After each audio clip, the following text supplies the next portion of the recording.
সোমবার থেকে ইরানের সাথে নতুন করে আলোচনার প্রেসিডেন্ট ট্রাম্পের দাবি নাকচ করে দিয়েছেন তেহরান। ইরানের পররাষ্ট্র মন্ত্রণালয়ের মুখপাত্র ইসমাইল বাঘি বলেছেন, এই মুহূর্তে কারোর সাথে কোনো আলোচনার সম্ভাবনা নেই। পাশাপাশি পররাষ্ট্রমন্ত্রী আব্বাস আরাগচি দাবি করেছেন, হরমুজের বিষয়ে ওমানের সাথে আলোচনা চূড়ান্ত পর্যায়ে পৌঁছেছে।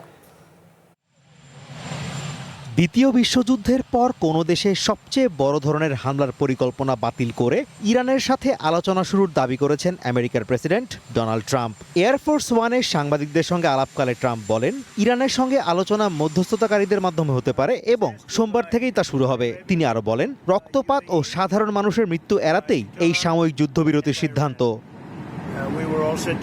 তবে আমেরিকার এই দাবি নাকচ করে দিয়েছে তেহরান। ইরানের পররাষ্ট্র মন্ত্রণালয়ের মুখপাত্র ইসমাইল বাঘেই জানান, এই মুহূর্তে তারা কোনো আলোচনার জন্য প্রস্তুত নন, এমনকি অন্য দেশে আলোচনার জন্য যাচ্ছেনও না। ফলে ট্রাম্পের সরাসরি আলোচনার দাবি নিয়ে নতুন সংশয় দেখা দিয়েছে।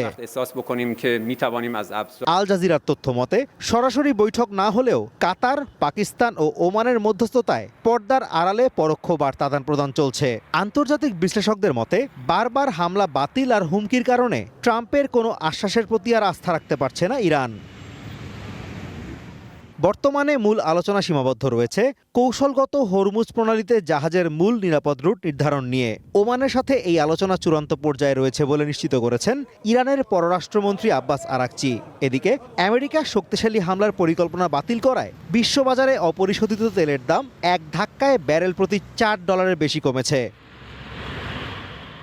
কিন্তু কাতার, সৌদি আরব এবং ইউএইর অনুরোধে আমেরিকা বড় সামরিক পদক্ষেপ আপাতত স্থগিত রাখলেও দেশটির যুদ্ধমন্ত্রী পিট হেগসেথ স্পষ্ট জানিয়েছেন, আমেরিকান বাহিনী যে কোনো সময় আঘাত হানতে প্রস্তুত।